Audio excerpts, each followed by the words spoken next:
Hey YouTube, I'm Echo Bear, and today I want to be an app for you guys that's called Arctic Cat Extreme Snowmobile Racing. Now before I get into talking about this app and telling you guys all about it, let's get through some of the serious stuff. So Arctic Cat Extreme Snowmobile Racing is made by Concrete Software, and the first version that I can find of it being released was on March 2nd, 2016. And as far as genre goes, it's really reminiscent of like any sort of game that wants to be a racing game.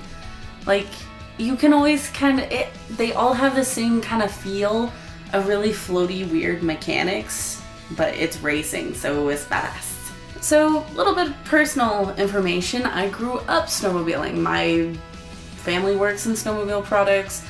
We sell a bunch of them. I've ridden them since I was like 2 years old. Not me, myself driving them, but I've ridden on them like since I was 2. Like, since I could hold myself up, I was on a sled.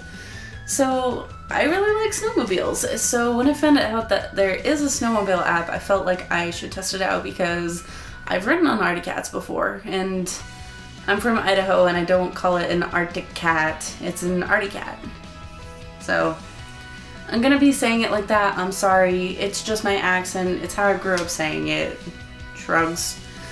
But when I pulled it up, I was really kind of impressed on how the designs of the sleds looked within the game, but was instantly put off on how little attention to detail was put into the rest of the game. It's pretty much just like bumps, it's like a white thing for the snow, there's pumpkins, you're going through barns that look like clip art, your dude looks like an old Flash game, like early 2000s, like Flash animation level of Flash.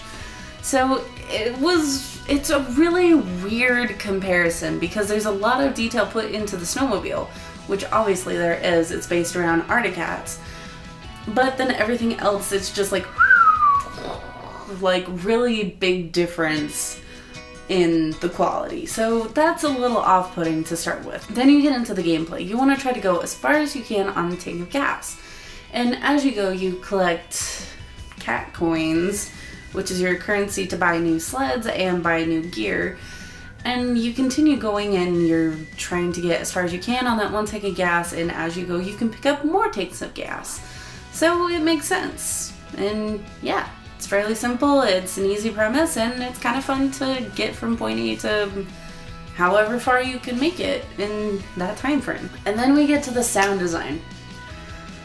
I don't know who did this or did the recording for the snowmobile sounds, but holy crap, when a snowmobile revs up, it doesn't sound like that, or it should not sound like that. From experience, like, snowmobiles have a very specific sound to them.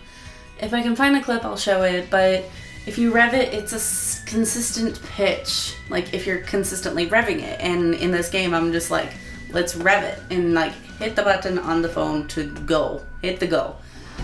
And it's like, even if I'm not letting it go, it's like, it's like, it's very inconsistent to what it actually is, and that's a little off-putting to me. Plus the fact that in the game, the only sound effects you hear is that, plus any of the sound effects from bumping into things, going through the barn and disturbing whatever chicken lives in there, and destroying random pumpkins. Why are there pumpkins? I don't know. You're destroying some man's poor property. But regardless of that, when you do get to the main menu, it has like this really heavy metal soundtrack that I think it loops maybe every 10 seconds and gets really annoying very quickly. As well as there's a wheel spin thing that sounds like game show music, which is completely different from anything else you hear in this game. So overall, sound choice, music choice, and sound design is everywhere, and I can't get into it. So honestly, it's not a horrible game, it's kind of fun. If you're looking for a fun snowmobile-based game for your kid to try out, it's a lot of fun, it's really easy for kids to grasp. It's super like simple controls, and I definitely think it would be good for a kid.